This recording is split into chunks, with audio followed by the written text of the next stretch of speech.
I never believed in destiny. I always thought people invented it to justify coincidences, to make accidents sound romantic. But when I think back to that autumn, I honestly don't know what else to call it. It started on a cold October afternoon. Autumn had always been my favorite season. It felt honest. Leaves fall, colors fade, and nothing pretends to last forever. That day I was sitting in a small coffee shop near my college. I used to go there after classes. It was quiet, smelled like cinnamon and old books, and the barista always played soft jazz. That's where I saw her for the first time. She was sitting by the window, wearing a beige coat. Her dark hair rested gently on her shoulders. She stared outside like she was waiting for someone who had been late for years. I don't know why she caught my attention. She wasn't laughing or talking loudly like most people there. She was just still, but there was something deep in her eyes, something that felt older than her age. I sat there for almost 2 hours pretending to read a book. In reality, I kept looking at her reflection in the glass, then she stood up. As she walked past my table, her glove slipped from her hand and fell to the floor. I picked it up before I even realized what I was doing. "You dropped this," I said. She looked at me, and something inside my chest shifted. "Thank you," she replied quietly. Her voice was calm but carried a strange kind of exhaustion. "I'm Ethan," I said awkwardly, even though she hadn't asked. She smiled just slightly. "Olivia," that was it. That was how it started. A dropped glove and two strangers who didn't know they were about to destroy each other's lives. After that day, I started seeing her almost every afternoon. At least, I told myself it was coincidence. The truth was, I adjusted my entire schedule just to match hers. She always sat by the window, always ordered black coffee, no sugar, no dessert, and she always watched people like she was collecting their stories. A week later, I finally gathered enough courage to sit across from her. "Mind if I join you?" I asked. She studied me for a few seconds. I felt like she was deciding something important. "You can," she said. We talked for hours that day. About music, movies, childhood memories, dreams we hadn't achieved yet. She spoke very little about herself but listened to me like every word I said mattered. That kind of attention was addictive. She was 6 years older than me. 26, I was 20, but strangely it didn't scare me. If anything, it made me feel like she saw the world clearer than I did. A month later, we started dating. I fell in love fast, recklessly, completely. I wanted to know everything about her. I wanted her to meet my friends, to stay over, to talk about future plans. I was building castles in my mind while she kept her walls carefully untouched. There were warning signs. I just refused to see them. She never spoke clearly about her job. She called it project consulting. She rarely answered phone calls when she was with me, and she never stayed overnight. "I just sleep better at home," she used to say. I believed her, because love makes you believe everything you want to hear. My mom was the first person who noticed the change in me. "You look happier," she said one evening while we sat in the kitchen. "Do I?" I smiled. "Show me her picture." I did. She looked at the photo longer than I expected. "She's beautiful," she finally said. "You don't like her?" I asked. "I didn't say that. She just looks sad." That comment stayed in my head longer than I admitted. My father reacted differently. He was a strict man, business owner, always traveling. We respected each other, but we were never close. "She's older than you?" he asked when I mentioned Olivia. "Yes, be careful." "Why?" He paused. "Older women usually know exactly what they want." I thought he was being judgmental. Now I realized there was something hidden in his tone. One day I suggested Olivia meet my parents. She froze instantly. "I'm not ready," she said. "Why not?" "I just don't like family introductions." "It's normal, Liv." She stayed silent for a long moment. "Ethan, please." "Not yet," I agreed, but something uncomfortable started growing inside me, like a shadow you pretend not to notice. Weeks passed. We got closer physically and emotionally, or at least I thought so, but she began disappearing sometimes. Entire days without messages, then she would return acting completely normal. "I had work meetings," she'd explain. I tried not to be jealous, but suspicion started poisoning my thoughts. Everything changed on my father's birthday. He decided to host a small dinner at our house, some business partners, close friends, nothing too formal. "I want you there," he told me. "I'll be there," I replied, and suddenly I thought this was the perfect moment. I wanted Olivia to officially become part of my life. I imagined my parents liking her. I imagined a future where she belonged in our home. It took me days to convince her. She refused at first, then unexpectedly she agreed. But she looked nervous when she said yes. "If you feel uncomfortable, we can leave immediately," I promised. She nodded silently. That night she looked breathtaking. She wore a simple black dress, elegant, calm, untouchable. As we walked toward my house, I felt proud, like I had found someone extraordinary. My mom greeted her warmly. She always had that welcoming energy. I searched for my father. He stood near the bar talking to one of his partners. I held Olivia's hand. "Come on," I said. "I want you to meet him." We walked closer. "Dad, this is Olivia," I said. He turned around. And in that exact second, I saw something break inside his expression. It was subtle, but real, like someone had pulled the ground from under his feet. Olivia's hand turned ice cold in mine. They stared at each other too long. Nice to meet you, my father finally said. His voice sounded carefully controlled. Olivia slightly nodded. Nice to meet you too. The air felt heavy, strange, electric. Have you two met before? I asked jokingly. They answered at the same time. No, and that was the moment the first crack appeared in my perfect world. The dinner felt wrong. Olivia barely spoke. My father avoided looking in our direction. My mother kept observing everyone like she sensed tension but couldn't understand it. When guests started leaving, Olivia told me she needed to go home. I'll walk you out, I said. We stepped outside into the cold night. You're acting strange, I told her. I'm just tired. Are you sure you don't know my dad? She turned toward me sharply. No, but I saw fear in her eyes, real fear, and something inside me shattered quietly. I tried to ignore it after that night. I told myself I was imagining things, that maybe she was simply overwhelmed meeting my family. I didn't want to destroy something that made me feel alive again, but the feeling never left. Over the next few weeks, Olivia became even more distant. She canceled plans, she stopped staying late. Her phone was always face down on the table. Every time it vibrated, she would check it quickly and lock it again.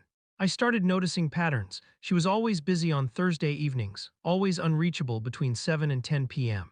One Thursday, I decided to surprise her with dinner. I bought her favorite cheesecake and drove to her apartment.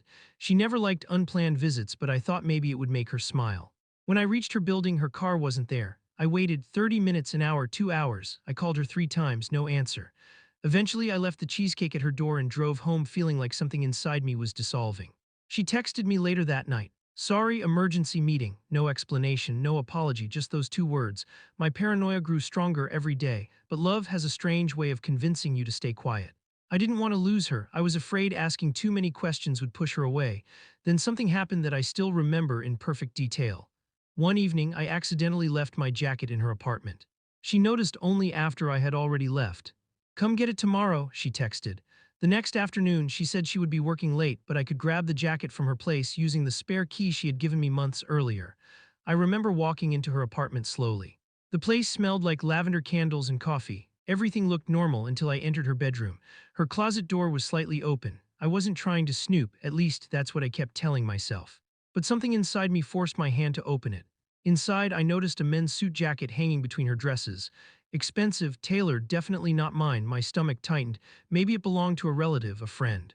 Maybe she borrowed it for work. Then I checked the inside pocket. There was a dry cleaning tag attached, and printed clearly on it was a name. Michael Carter, my father's name. My brain refused to process it. I stared at the tag for several minutes. My hands were shaking. I kept thinking there had to be another Michael Carter. It was a common name. It had to be coincidence. Right, I left her apartment immediately. I don't remember driving home. I don't remember traffic lights or roads. I just remember gripping the steering wheel so hard my knuckles turned white. That night, I barely slept. I kept replaying every moment between Olivia and my father in my mind, the way they looked at each other, the silence, the tension. I started searching for answers the next day. I checked my father's schedule. He had business meetings every Thursday evening, every Thursday. The truth started forming like a storm on the horizon, dark, slow. I wasn't ready to face it, but I couldn't run from it anymore. The following Thursday, I decided to follow him. I felt sick doing it, like I was betraying my own family. But something inside me demanded the truth no matter how painful it would be. He left the house at 6:30 p.m. wearing a dark gray suit. Calm, normal, like always. I followed his car from a distance. Downtown, traffic lights, busy intersections. Then he parked near a boutique hotel. My heart started pounding so loud I thought it would expose me. I watched him step out of the car and walk inside confidently like he had done it many times before. I waited 5 minutes, then followed. The hotel lobby smelled like polished marble and expensive perfume. I tried to act natural while pretending to check my phone, and then I saw her. Olivia stepped out of the elevator. She walked straight toward him. And without hesitation, she kissed him, not quickly, not awkwardly, like two people who belong to each other. I felt like my lungs collapsed. I don't remember walking toward them. I don't remember deciding to confront them. I just remember suddenly standing there while they slowly turned toward me. Olivia's face turned completely pale. My father froze. Ethan, he whispered. I looked at them both, feeling something inside me break in ways I didn't know were possible. Since when? I asked quietly. Neither of them spoke. Since when? I repeated louder. Olivia started crying. My father stepped forward. It's complicated, don't, I shouted. My voice echoed across the lobby. People were staring. I didn't care. How long? I asked again. My father looked down. Almost 2 years. 2 years. I had known her for 5 months, which meant she was with him long before she met me. The realization hit me like a physical. I turned to Olivia.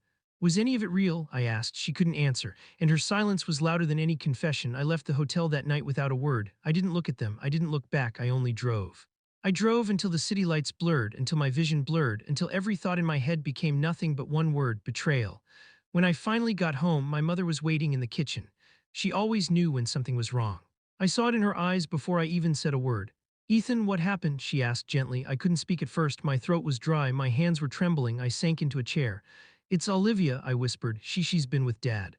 She's been with him for 2 years." My mother froze. Her face went pale. She placed her hand over her mouth, trying to stop a gasp.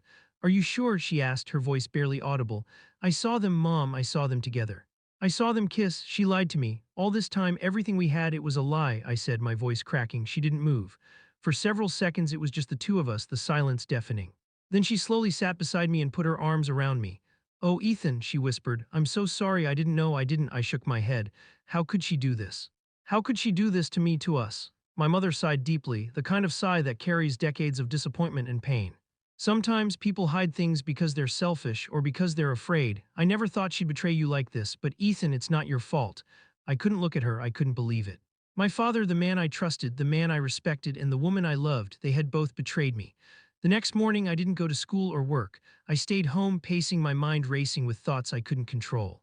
How long had they been meeting? How many lies? How many stolen moments? I picked up my phone and scrolled through our messages. Every sweet text, every laugh we shared, every "I love you," all of it suddenly felt tainted. I wanted answers, I needed answers, so I went to confront Olivia. Her apartment was quiet when I arrived. I knocked, and she opened the door, her face pale, eyes wide. "Ethan, she started. "Don't," I interrupted. "Don't you dare try to explain. I saw everything, I know everything." Tears rolled down her cheeks. I never wanted you to find out like this. I don't lie to me," I snapped. "Was any of it real, our time together? Did you ever care?" She sobbed quietly, unable to answer. Her silence cut deeper than any words could. "I trusted you," I whispered, my voice shaking. "I loved you, and you were lying to me the whole time." She sank to the floor, burying her face in her hands. I felt anger, heartbreak, and disbelief all at once. "I'm sorry, Ethan. I didn't mean for this to happen. I loved him, but I cared for you too. I never wanted to hurt anyone," she said finally, her voice trembling. Her words were meaningless. Every word felt like a knife. I left her apartment and drove home. I didn't know what I was going to do. I couldn't look at my father, couldn't speak to him. And yet, I needed to confront him. I needed him to feel what I felt. I found him in his study, going over papers like nothing had happened. "Dad," I said, my voice steady but icy. He looked up, startled. "Ethan, what's wrong?" "Don't play dumb," I said. I know everything." "Olivia, you two of you, how long?" He sighed and rubbed his face. "Ethan, it's complicated." "Complicated?" I shouted. "You call betrayal and lies complicated. You call destroying your son's trust complicated." He didn't answer immediately. He looked at me, eyes tired, weary, almost regretful. "2 years," he said finally. "It started before she met you. I never meant for it to spiral like this." "Spiral?" I laughed bitterly. "You ruined everything. You lied to Mom, you lied to me, you used her while pretending to care about me." He opened his mouth, but I cut him off. Just don't. I never want to see either of you again, ever." I turned and left the house. I didn't know where I was going. I just needed to escape the suffocating walls, the lies, the betrayal. That night, I called my mother. "Mom," I said, my voice low. I can't stay here. I can't be around them. Olivia, she's been with Dad. She lied to me. I can't." "Oh, Ethan," she whispered. I know everything now. I saw the signs and I should have protected you. I should have known, but you're not alone. You're my son and I love you. We'll get through this together." Her words were the only thing keeping me from collapsing entirely. We talked for hours. I told her everything, about the messages, the dinners, the hotel, about every doubt and every fear that had been gnawing at me. And she listened, not judging, not interrupting, just listening. Days passed. I didn't contact Olivia. I didn't speak to my father. I started picking up the pieces of my life, slowly, painfully. But I began to realize something important. Their betrayal, though devastating, didn't define me. I realized I still had control over my own story. I could choose how to live, who to trust, and how to rebuild my heart. I started spending more time with my mother, talking, laughing, and sharing memories. She became my anchor. My reminder that love and trust can exist outside of lies. And as for Olivia and my father, I decided that some people are lessons, not forever. Their deception was a wound, yes, but also a revelation. It showed me who I was, who I could be, and what I deserved. Months later, I finally returned to the coffee shop where I had first met Olivia. I sat by the window, sipping a black coffee, staring at the leaves falling outside. And I realized life moves on. Pain fades, scars remain, but they remind us to be stronger, wiser, and more careful about who we trust. I smiled faintly, not for them, not for the past, but for myself. I was free. And for the first time in a long time, I felt like I could breathe again. Illusion of love. After the revelation, the days blurred together. I would wake up in a haze, remembering Olivia's face, her pale eyes, the kiss she shared with my father. Every moment we had together now felt like a lie. But the strangest part was that I couldn't stop thinking about her. I hated her. I wanted to scream, to break things, to tear her out of my life entirely, but I also longed to understand her. Mom noticed. She always notices. "You're still thinking about her," she said one evening as we sat in the living room, her hands wrapped around a mug of tea. "I can't stop," I admitted, my voice hoarse. "Every time I close my eyes, I see her, I see them. I feel like my whole life is a lie." Mom didn't speak immediately. She just nodded slowly, the way someone acknowledges a storm that has yet to pass. "Ethan, sometimes people hurt us in ways we can't even imagine. But the truth is, their betrayal says more about them than it does about you. You are not broken. You are still here. You still have your heart, and you can still choose who to give it to next." I wanted to believe her. I wanted to feel that calm she always seemed to carry, but the ache in my chest was relentless. I started replaying every memory with Olivia. The first time she laughed at one of my dumb jokes. The time she held my hand in the rain and I felt like I could stop time. Every smile, every kiss, every whispered "I love you," they were all now stained by the truth. I remembered that day in the coffee shop, how I had fallen in love with a stranger because of a dropped glove, how naive I had been, and I hated that part of myself. I hated how easily I had trusted her, how completely I had opened myself up. A week later, I confronted my father again. I couldn't stay silent. He was in the study again, going through papers like the world hadn't changed. "Dad," I said, my voice calm but cold. He looked up, his expression wary. "You need to explain," I said. "Everything. How could you do this? How could you ruin my life like this?" He sighed deeply, leaning back in his chair. "Ethan, I made mistakes, huge mistakes. I never wanted to hurt you. I thought I could handle things without anyone knowing." "Without me knowing," I laughed bitterly. "You involved her, you involved me, you destroyed any trust I had in both of you." He closed his eyes. "I know. And I'm sorry, I can't undo it. I never should have let it happen." I didn't know what I wanted from him: forgiveness, understanding, punishment. The words stuck in my throat. "I don't want to see either of you again," I finally said. "Ever." After that, I stopped all contact with Olivia. I blocked her number. I deleted every message. I didn't even think about calling her apartment. But life has a way of forcing closure whether we want it or not. 2 months later, my mother approached me with news. "Ethan, your father and Olivia, they're gone," she said quietly. I froze. "What do you mean, they left?" "They sold the house and moved across the country. No forwarding address, nothing. They didn't even say goodbye to me." I felt nothing, relief maybe, and a tiny flicker of sorrow. For the person I thought I loved. For the father I thought I trusted. The days that followed were quiet, painful but quiet. I spent time with my mother, rebuilding the trust and warmth that had been shaken to its core. And slowly I began to heal.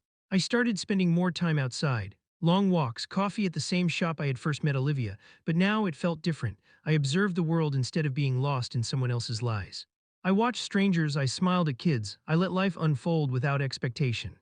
I realized that love is not just about romance. It is also about trust, respect, and honesty. And I had learned the hard way that sometimes the people you love the most are the ones capable of hurting you the deepest. One evening, as I sat alone in that same coffee shop, I noticed a young couple laughing at a table by the window. I smiled faintly, thinking of the past and what I had survived. It was strange how life moves on. Pain fades, scars remain, and yet we keep walking forward, learning and growing. I sipped my coffee and whispered to myself, "Thank you for teaching me who I am." And for the first time in a long time, I felt free.